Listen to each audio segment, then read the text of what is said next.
And Jesus said, step back. So this is her story, and it's also my story. And I'm sure that it's going to resonate, and that story resonates with some of y'all too, as you fight to overcome things and stigmas and things that were put on your life by the choices. This is called Everything I Am.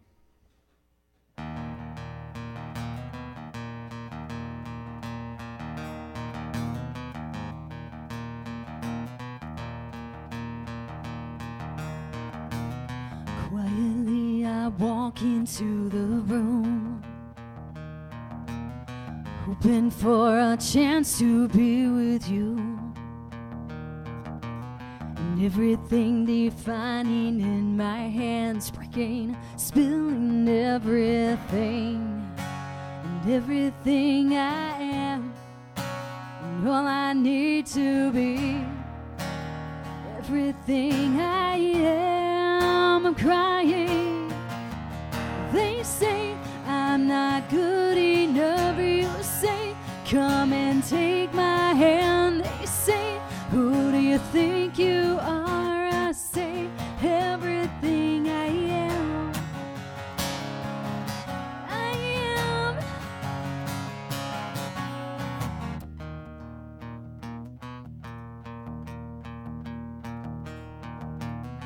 Cursing, pushing me around the room,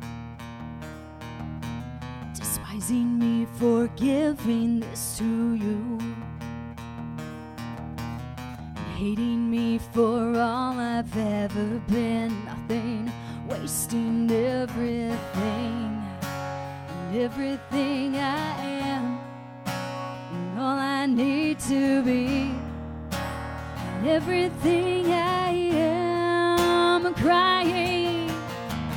They say I'm not good enough. You say, come and take my hand. They say, who do you think you are? I say, everything I am. I am. What else could I do? What else could I do?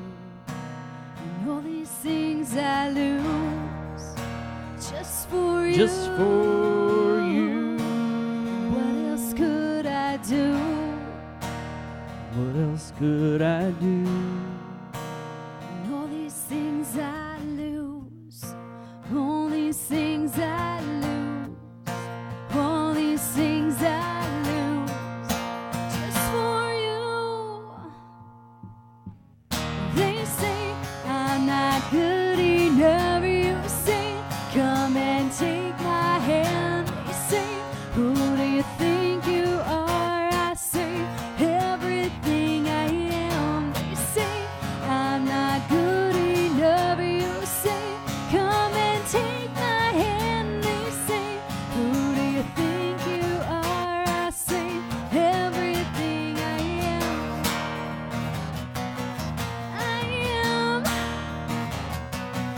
I am. I am.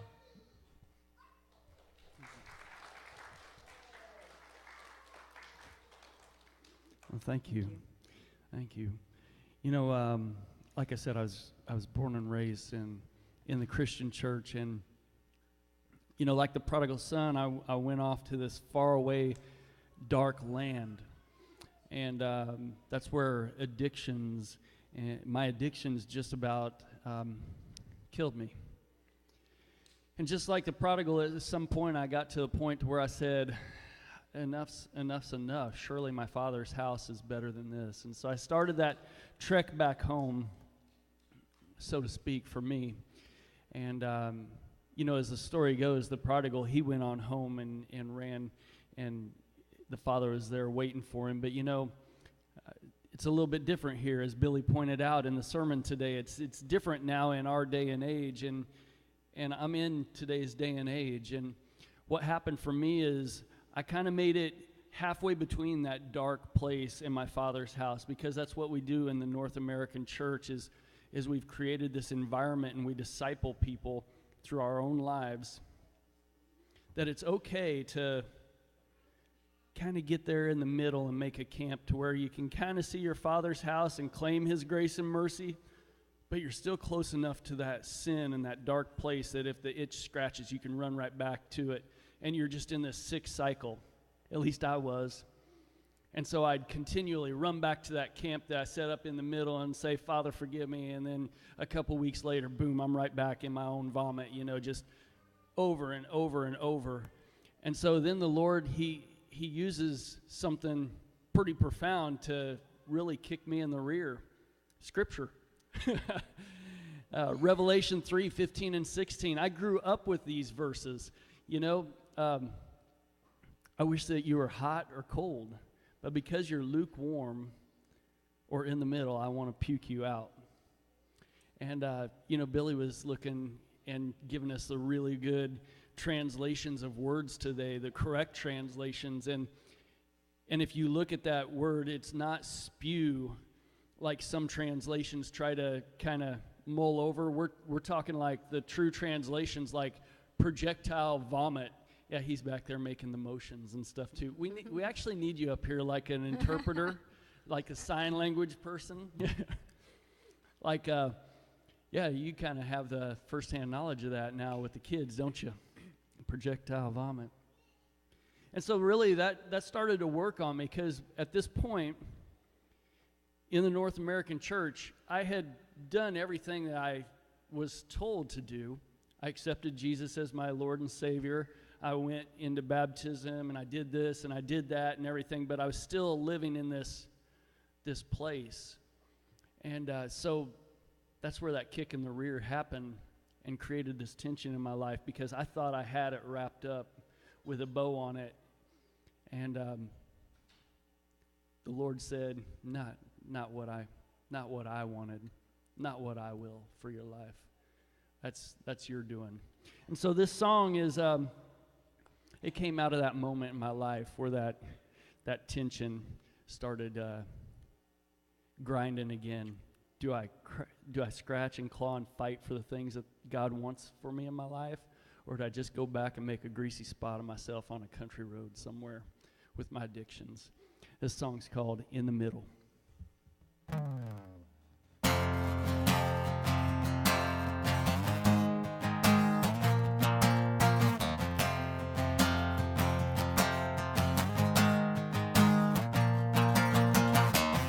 Am I dreaming with eyes wide open, or am I seeing with eyes half closed?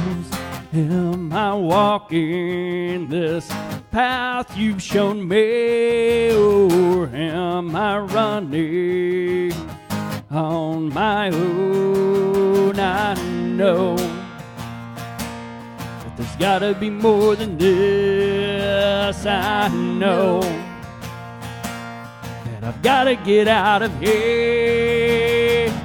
I've gotta get out of this place now. In the middle is not where I'm meant to be. I've gotta get out of this place now. Chew me up, spit me out, or set me free.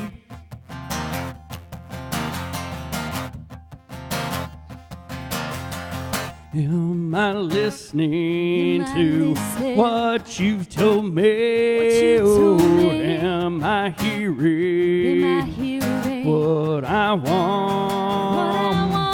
Am I living this life you've shown me? Or am I running on my own? I know there's gotta be more than this. I know that I've gotta get out of here. I've gotta get out of this place now. In the middle is not where I'm meant to be. I've gotta get out of this place now.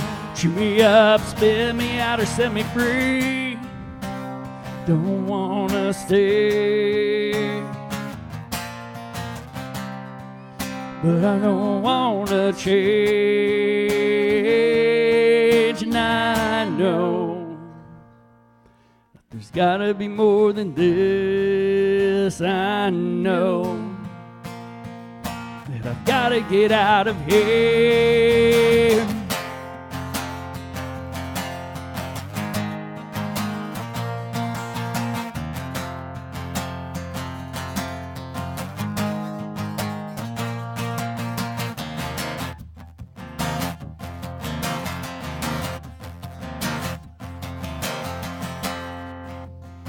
All right, this is where we need a little crowd participation. You think you kids can help us out? You got to make more noise than the adults. Can you do that? We'll see. So what we're going to do is we're going to shout out, chew me up, spit me out, and y'all are going to reply by shouting, set me free, while pumping your rock fist in the air. You guys do All that? right, can you do that? You shout, set me free. All right, so let's give it a test run here. Here we go. Chew me up, spit me out. Chew me up, spit me out. There you go. This guy's got All it over right. here. Woo! So now I think the focus has changed to, can you all be louder than that little guy right there? All right, so let's do it for real. You ready to do it for real, buddy? All right, here we go. Chew me up, spit me out. Chew me up, spit me out. Chew me up, spit me out. Chew me up, spit me out. I've gotta get out of this place now. In the middle is not where I'm meant to be. I've gotta get out of this place now. Chew me up, spit me out, or set me free. I've gotta get out of this place now. In the middle is not where I'm meant to be. I've gotta get out of this place now. Spit me out or set me free. Oh, set me free.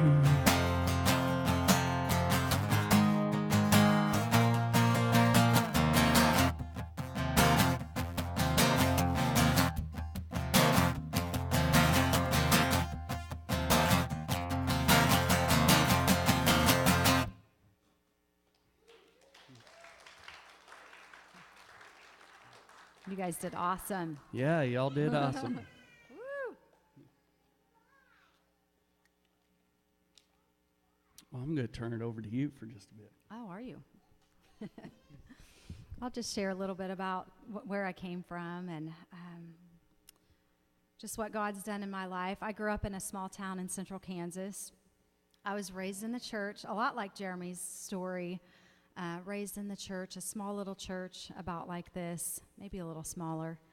I was raised in a Christian home, and so I've always had just good values instilled in my life. I've had good examples. My parents are still married. My grandparents were married until my grandpa's passed away, and just all this good. I had a good upbringing, but I missed, like what Jeremy said, he was raised an inch from the truth, but he missed it. Well, I was that way too. I claimed to be a Christian, growing up, middle school, high school. I said I was a Christian because it was just something you did in my family. It was something you did in my community. If you went to church, you were a Christian, so that's what I claimed to be. But there was never a change in my life. There was never any fruit in my life. So I would say that, and I would go to church on Sunday, but yet, guess how I lived the rest of the time, the rest of the week? I would go out and, I got involved with friends that weren't good for me. I got into relationships that were detrimental to me. And I would try to find my worth in people. And just so I know there's a lot of kids in the room, so I just want to kind of explain to the kids, like, we can try to seek after everything because we have this hole in our heart.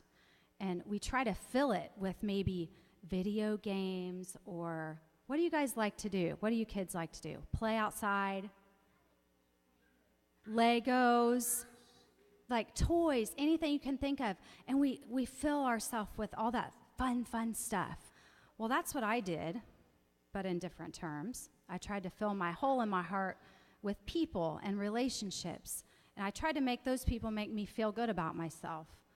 And it really did the opposite. I felt horrible about myself. And I was sad, and it was hard on my heart. So what Jesus did was he came in and he filled that hole in my heart. And now he's redeemed me. He's restored me. So what I did, the things that I did were bad. I know we all do bad things, right?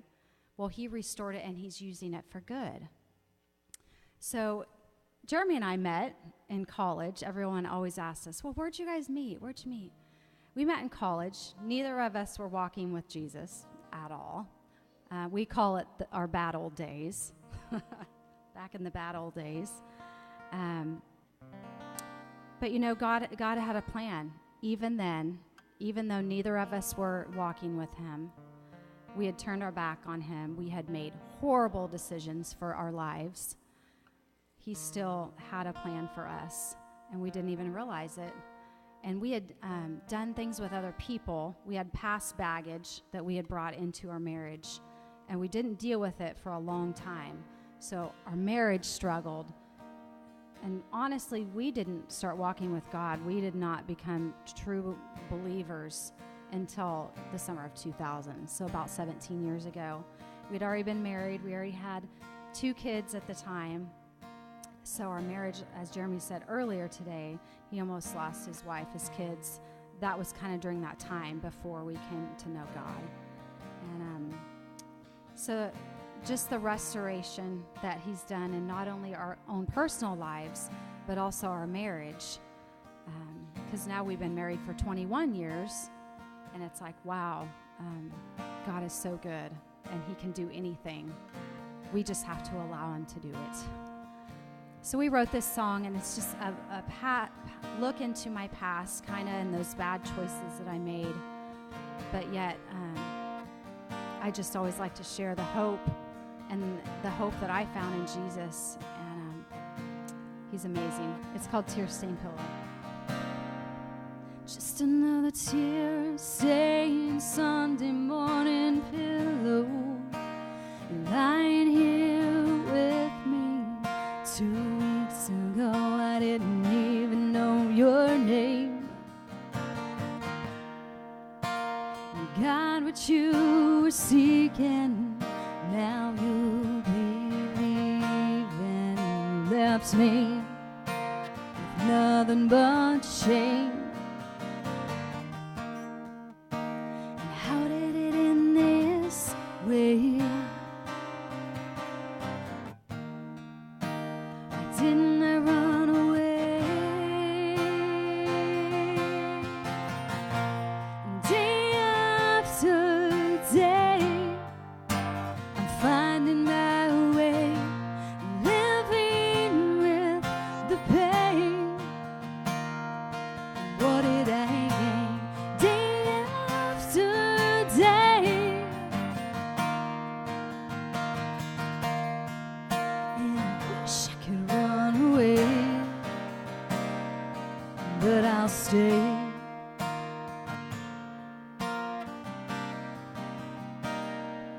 Just another tear-stained Sunday morning pillow.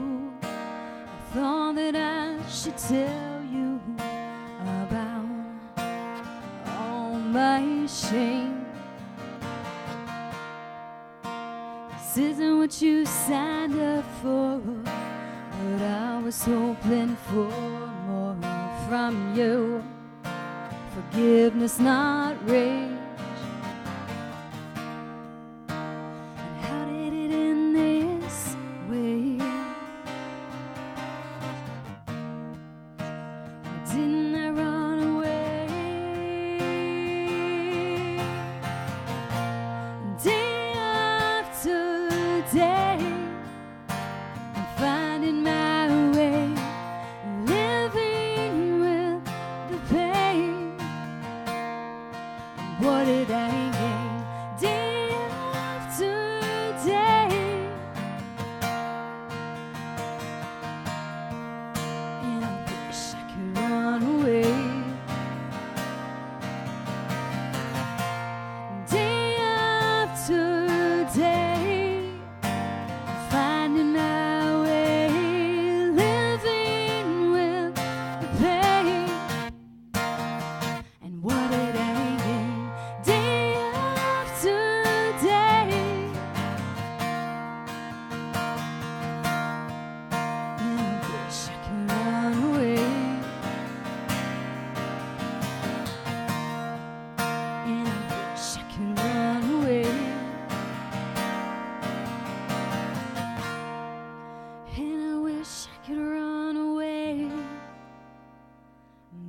stay.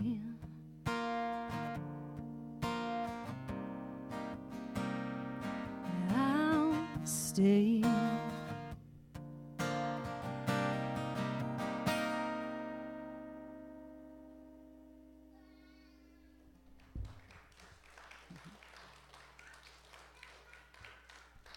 Thank you. Well, thank you. You know, we not only do this in the United States, we get to do this around the world, and the Lord is seeming to expand our territory in that. But for the last 2 years, this being our third year, we've been able to do storyteller concerts across England, Scotland, Wales, Belgium, France, and Germany. And this year we're opening up new territory in the Netherlands, being able to do stuff there. And you know, a lot of people they don't see that as the mission field. You know, maybe because they have cars and internet and TV and stuff like that. But I want to tell you that most of the places where we go as the church into the mission field in Africa probably has a higher concentration of Christians and churches than any of Europe. In the United Kingdom alone, it's 2% evangelical Christians. Let me put that into terms that sound a little bit more impressive. 98% of those people are going to eternity without Jesus Christ. In Belgium, it's 1% or less evangelical believers. Extremely persecuted church. Again, in terms that really hammer and hit home, 99+% of people are going into eternity without Jesus Christ. This is it's amazing opportunities to serve, and so I want to encourage you all to pray for those people. We get frustrated because they're usually they're usually butting heads with us press-wise, you know, because of their politics or not our politics, and they think they're always have some kind of angst against America or whatever. You know, whatever we have against Europe and stuff like that, we need to pray for them, and we need to invest missions in general, whatever that looks like, funds, ability, work. We need to go into those places because those people need Jesus just as much as anybody else in the world does. And another place that we need missionaries is right here at home, in our homes. And we just sang that song, Tear-Stained Pillow, and you know, I don't know if it's clicked with you all yet, that we had so much baggage and pain and hurt in the realm of intimacy going into our marriage, and we were raised in the Christian church. Our parents served in the church. If you haven't connected that yet in our story, I'm going to connect it for you because I talked about something a little bit earlier called discipleship. When I sang that song in the middle, whether the church knows it or not, whether the men in the congregation know it or not, they discipled me to go to that place because that's where they were living. I was just imitating what they live. So let's ratchet this down just a little bit more. Everybody always pats us on the back for being brave enough to tell our story in front of crowds like this. I want to tell you to be brave enough to share your story in your household with your children. So that way they don't have to just muddle through it like Casey and I did, probably like you guys did as well. We need to start discipling our kids in a healthier way because we're already discipling them. We go to church, we put on the church face mask, we're all smiling and happy, and then we go out in the car and we start yelling and screaming. We get home behind closed doors. It's different. And then we can't understand whenever they're in high school and they're out getting drunk with their friends, and then they come to youth group and act all Jesus-y, and then they go over here and act another way, and we can't understand, why would you act like that? It's because they watched us live our lives like that because we discipled them in that manner. And so as bad as our story sounds, as bad as your story sounds, it does not have to be that way for our children and for the future. And when we start to humble ourselves, because it's not easy to tell your kids what you went through. It's not easy to share that stuff, but they will respect you for it. And that is the salt and light that is going to change the world, because when your kids have the confidence of knowing that you're telling them and disclosing the full truth in them, they will come to you before they will go to their peers for those kind of talks and information. They'll get valid information. They'll find about the hurts and the pains and why things aren't as peaceful at home as they should have been. And then there's also stories out there like the one that we're about to share of purity. You see, about 7 years ago, I wrote a song for my sister-in-law and brother-in-law for their wedding day because I wanted to celebrate what they did. At that time, Kelly, Casey's oldest sister, was 35 years of age, and Dave, he was 31. And they came together in their marriage pure, even at that age. And this is what Dave had said about it one time, and I'm kind of paraphrasing it because he was kind of embarrassed because neither one of them likes the spotlight on them, so they're just crying. They're like, you just go tell our story for us. We'll be all right back here supporting you and cheering you on. But his words were, Jeremy, neither one of us chose purity as an idol. We chose purity because we knew what God had for us in life was good, and we trusted Him. And we were following God and just trying to please Him. And purity and all this other stuff that the church puts up as idols, those were just byproducts. We just went hard after God and trusted that what He wants for us is good. And so this is the song that we wrote for their wedding day and sang it for them for the very first time in front of anybody as they tied those knots together, the 3 chords together, symbolizing each one of them and God in their marriage. It's called Complete.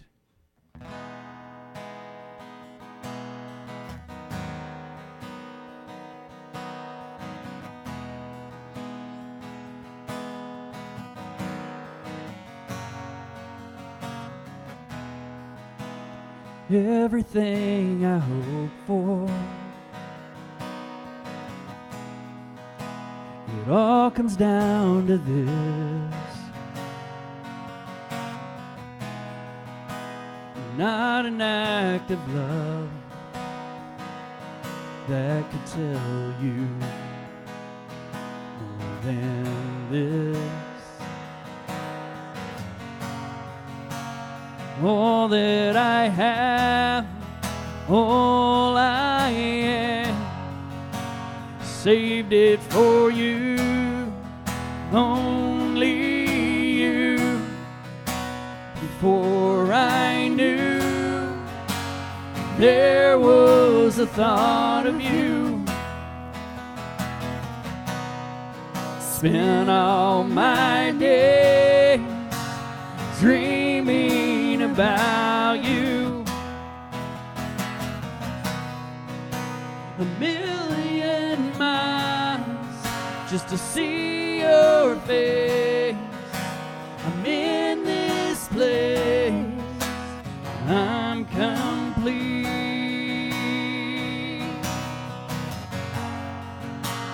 I'm complete.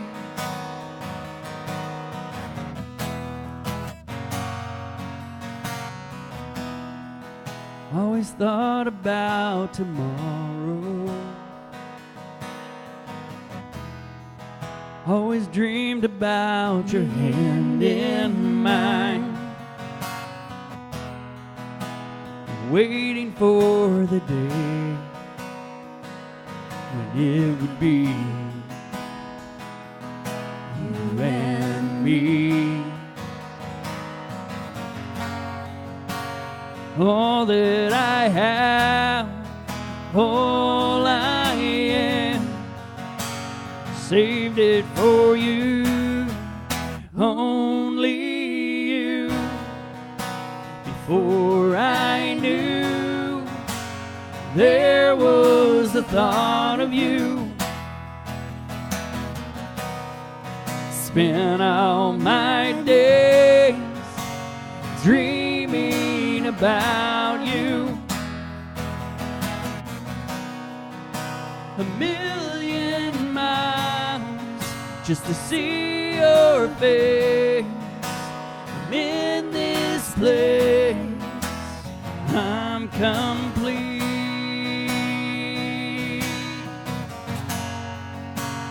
I'm complete.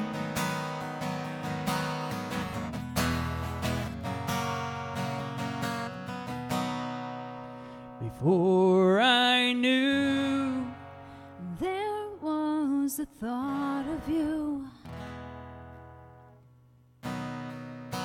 a million miles just to see your face. I'm in this place, I'm complete. Spent all my days dreaming about you, about you. Whoa, yeah.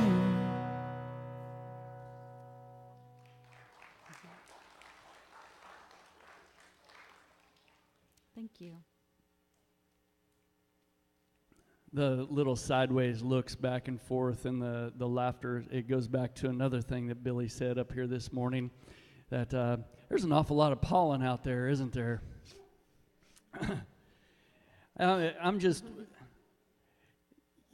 I may look calm and cool on the outside, but on the inside, I'm like focusing all my efforts on keeping my vocal cords from like going back to this pubescent 13-year-old squawk in the middle of a song. We want to hear that. Which, oh, wait.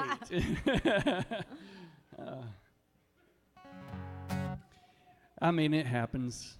It happens. It's not like somebody's back there hitting play every time we go to sing a song like most artists.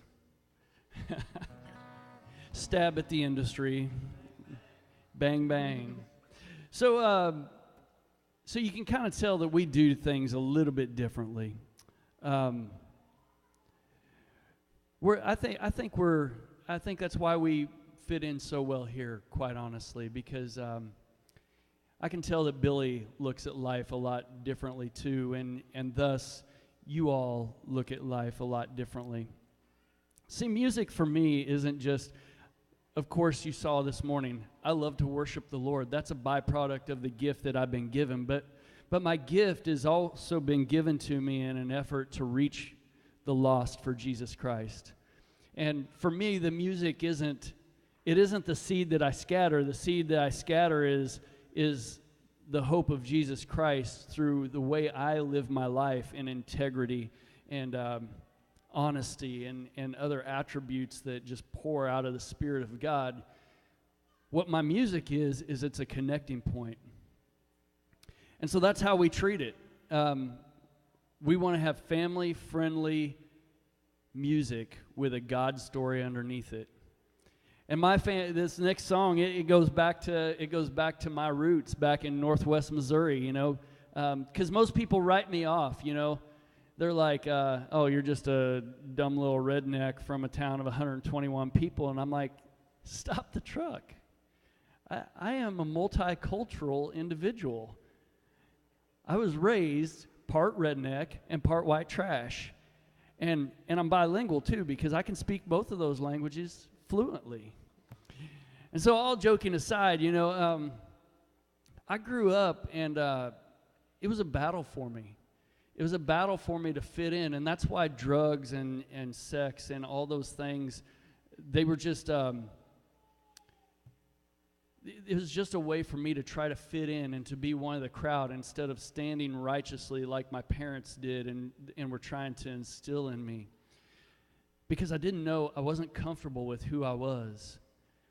And so in this song, you're going to see a country boy like myself, but what's different about him is that he knows who he is. He's comfortable in that. And that's the story, that's the God story that we try to share with people through this song all around the world, is that you are beautifully and wonderfully made. Be you. Don't try to be somebody else. Don't try to fit in with the crowd. Be you, because that's who God made you to be.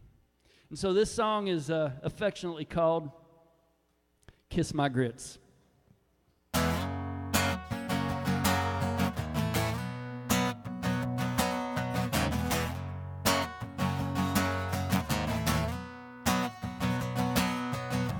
Shades on, cruising down Broadway, kiss shirt and a cowboy hat, gold cross swinging from a long chain, black boots and barbed wire tats, huge rims on my jacked up Bronco, 412s pumping Snoop Dogg, that's how I roll. And if you've got a problem with it, you could kiss my grits and slap your mama. I'm a redneck baller from down in the holler like Kid Rock, little Tupac, and some Merle every now and then. If you don't like the kind of country I am, you can kiss my grits. You can kiss my grits.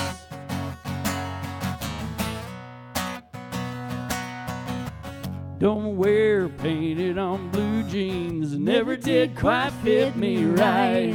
Pimped out my John Deere tractor, drive hard all day and night. Wave back when the cowboys stare, 'cause I am who I am and I just don't care. And if you've got a problem with it, you can kiss my grits and slap your mama. I'm a redneck baller from down in the holler like Kid Rock, little Tupac, and some Merle every now and then. If you don't like the kind of country I am, you can kiss my grits.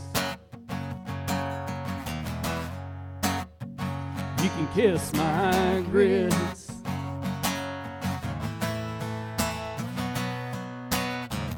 Rising up from the dirty south, broke the mold when I busted out. You don't know what I'm all about, but you can take me as I am.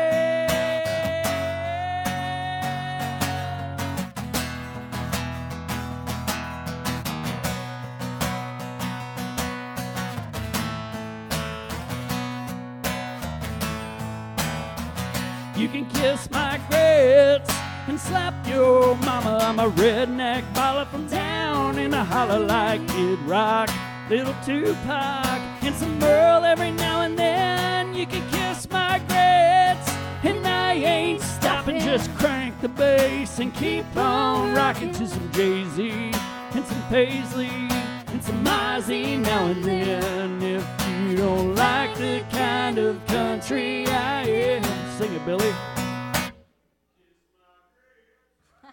That's right. You can kiss my grits. You can kiss my grits.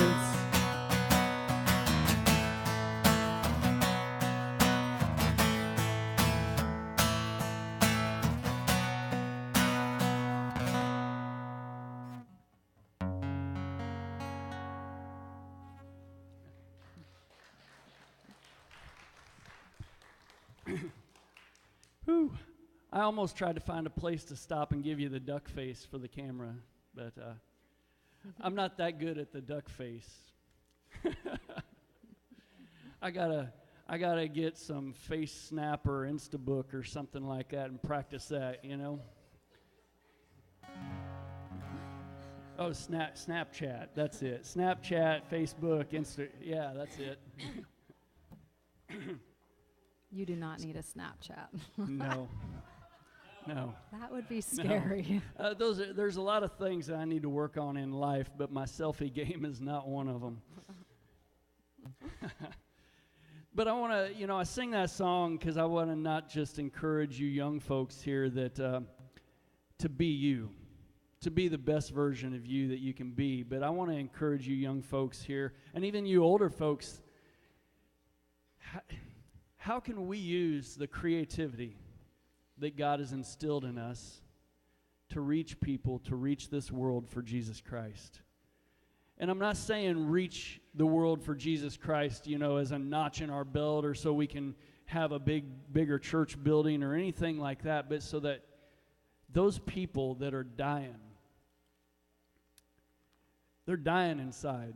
They're pumping their veins full of more drugs. They're screwing around with people, trying to fill that void in their life, trying to cover that pain, or they're just trying to hurt people and watch the world burn because they're angry and hurt. How can we show people the peace of Jesus Christ?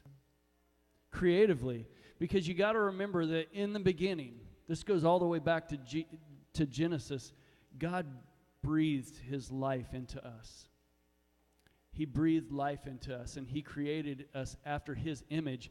And I don't know if you've looked at the world and really stepped back and thought about it, but these trees out here that we take for granted in our skyline, there was a time when there was no such thing as a tree. And this almighty being just said, tree. Well, he probably didn't say tree, but maybe he did. I don't know. God's English, right? And it popped into being. Out of nothing, complete nothing, no thought before of this thing that we take for granted in the skyline. And it came out of his mind creatively. We have been endowed with those same characteristics. How can we, church, creatively go out and give people the peace of Jesus Christ, show them the peace of Jesus Christ? Love it or hate it, Kiss My Grits has drawn people into us. It's that connecting point. It has drawn them into us. We've been able to talk to them, and people have come to know Jesus Christ because of that song. And there are churches out there that would just love nothing better than to crucify us right up because I wrote such a nasty song, but it's reaching people. How can we creatively reach people for Jesus Christ? Songs, they're a connecting point. What's your connecting point with people? What is the gift that God's given you? Are you a gifted educator? Or better yet, are you a gifted mother, father? Maybe you don't have children. Maybe you're not married yet. How about being a mentor to a young person? Or partnering with a family that maybe is struggling a little bit, helping take a load off of them and helping their kids. There's a lot of things that we can do. But when somebody took the time to invest in me and not swinging the Roman road hammer or tell me that I'm going to hell or anything like that, those people just did nothing more than tick me off. There was no fruit from what those people did in my life. But the people that came alongside of me and loved me and didn't speak the words of Jesus, but rather live them, those are the people that drew me in like salt, like a moth to a flame. And when I got to that point to where I was ready to meet this Jesus that they lived out, that was the moment that the words on a page didn't matter, because he jumped out at me and he had this amazing interaction with me that I wish I could describe to you. And that is the moment that I truly became alive. And that's what this song's about. It's called I'm Alive.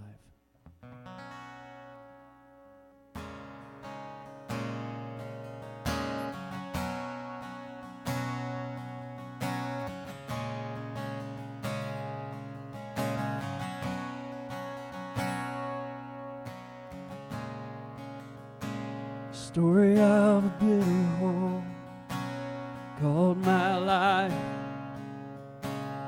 Pictures are fading, pass me by.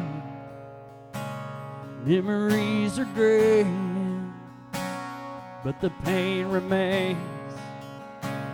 But the pain remains. And you walk right through that door, one that you've knocked on for so long.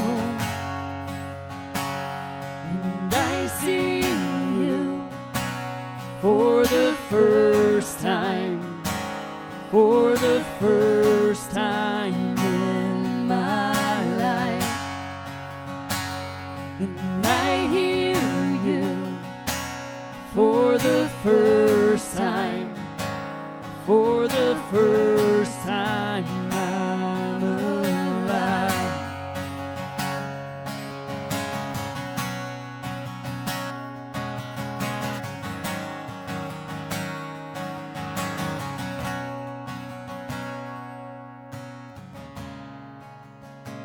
Story of a hurting soul, locked up tight,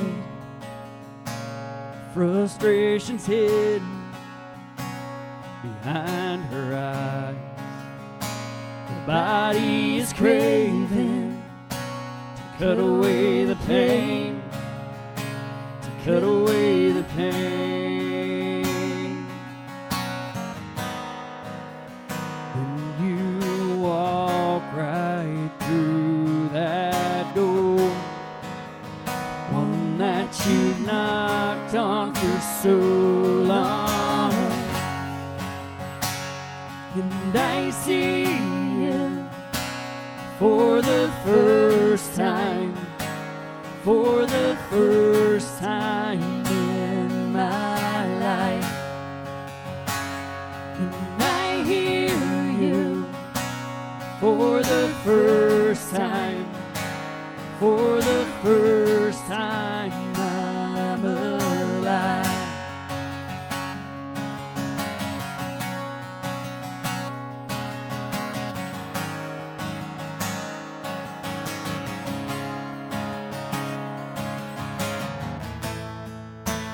For the first time I'm alive.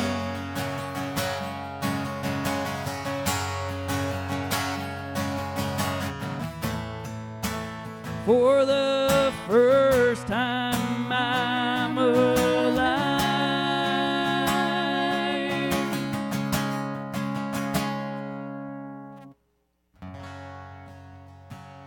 And I see you for the first time, for the first time in my life. And I hear you for the first time, for the first time I'm alive. And I see you for the first time, for the first time in my life. And I hear you for the first time, for the first time I'm alive.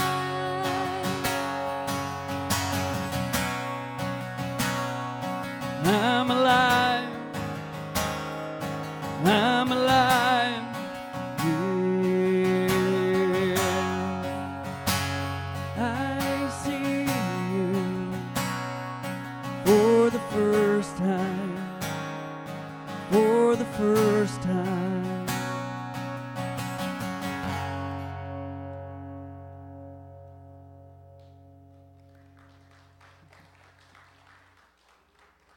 Well, we're going to leave you with one song here, this final song. But I wanted to talk to you. We just released a new radio version of our song "Colorblind," and I really wanted to play it for you today. But a song that intense takes. Well, I just don't have the vocal mojo to do that today. Is what I'm trying to say. I would sound like, if you're trying to compare us to singers, I would sound like some awful collision of somebody with a deep voice like Josh Turner and somebody with a voice like Justin Bieber smashing together. And that ain't pretty. What's that? Congested goose. There you go. I That's it. haven't done that ever. But I'll take your word for it, Billy. I'd pray for that man. But we kind of shied away from doing GoFundMe and things like that this year, and we released that single, and it's available on all the download sites. And basically what we're asking people, if you're a downloader, if you would download that song for 99 cents, that's what we're going to use to fund our mission trip to Europe and to the UK. And we've got some cool little pictures back there. And on the back, it gives you links to remind you of where to go and download those. And we'll gladly sign that picture if that's an inclination, if that's what you like. And we've also got that single on a disc back there with some of our other songs that we kind of threw a poll out on our Twitter page and had people vote for the songs that they'd want on a little EP, kind of a best of, I guess. And so we got a little $5 EP that's got the new colorblind version on it. And we got some new shirts that have colorblind. And if you ever wonder why I have such a fascination with skulls, I'm just going to tell you right off the bat. You can tell I got skulls tattooed all over me. It's a symbol of death. And God has worked on my heart the last several years as we've been full-time missionaries. That one of the most horrible parts of my testimony that I'm living out in my life has been the heel marks that I have behind me going to the grave as I go to the grave. Because we all go to the grave. We're all going to experience death. That's just a reality. And sometimes I think Americans, we try to skate over that reality, but it is a reality.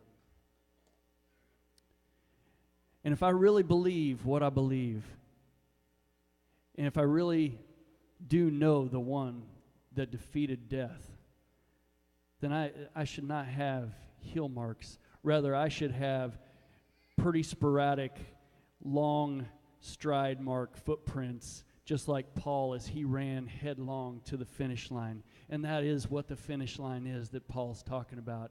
It is that glorious day when we cross from this life into life forever. That's my fascination with skulls. Also, it's Calvary.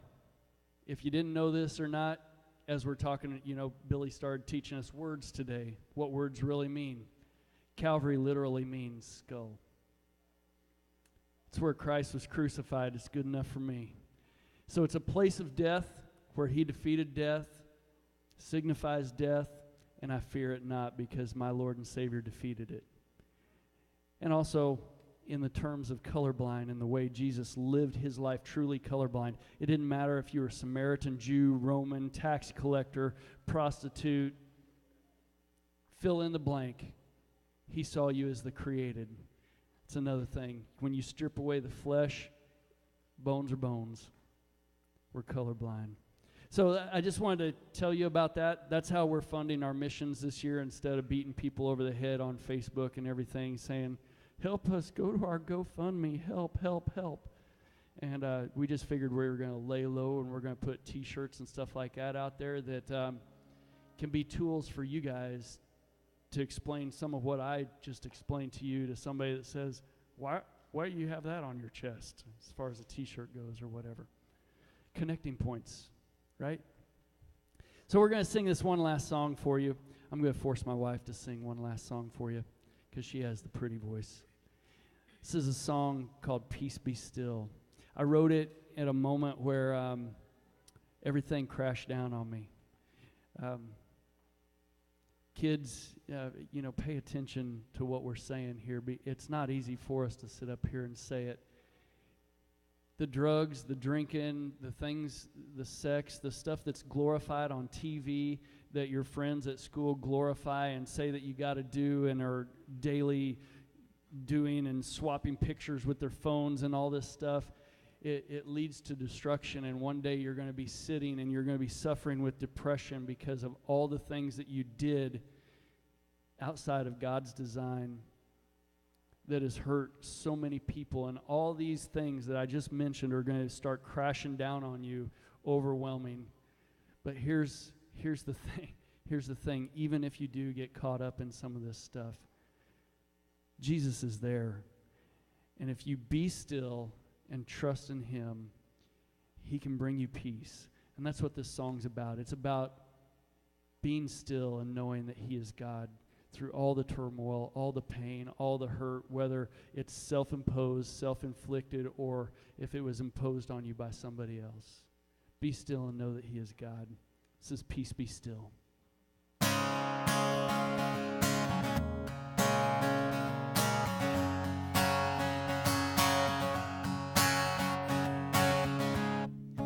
Lord, the winds are strong and I'm sinking fast.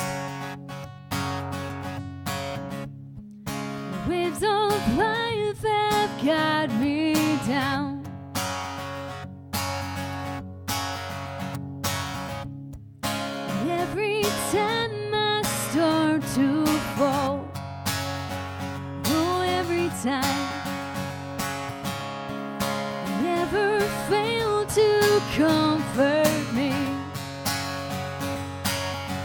You say, peace be still, and it's my will that you stand in awe of me.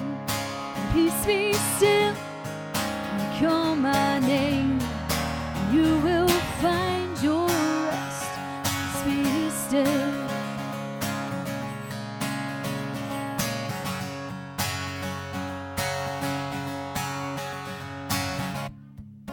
Not my will, but yours be done.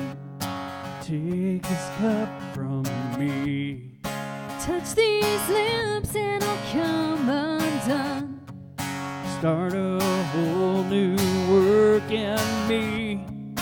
Through your grace I am satisfied. You I find my rest. And my life as a sacrifice. The sacrifice. You say, peace be still, and it's my will that you stand in awe of me. Peace be still, and call my name, you will find your rest in me. Peace be still, and it's my will that you stand in awe of me. Peace be still, and call my name, you will find your rest. Peace be still. Peace be still. Peace be still. Yeah.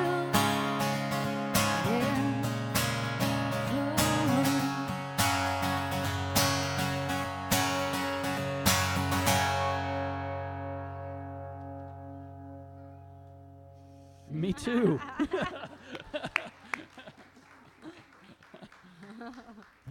Oh, well, thank you so much. Thank you. Thank you guys for hanging out with us.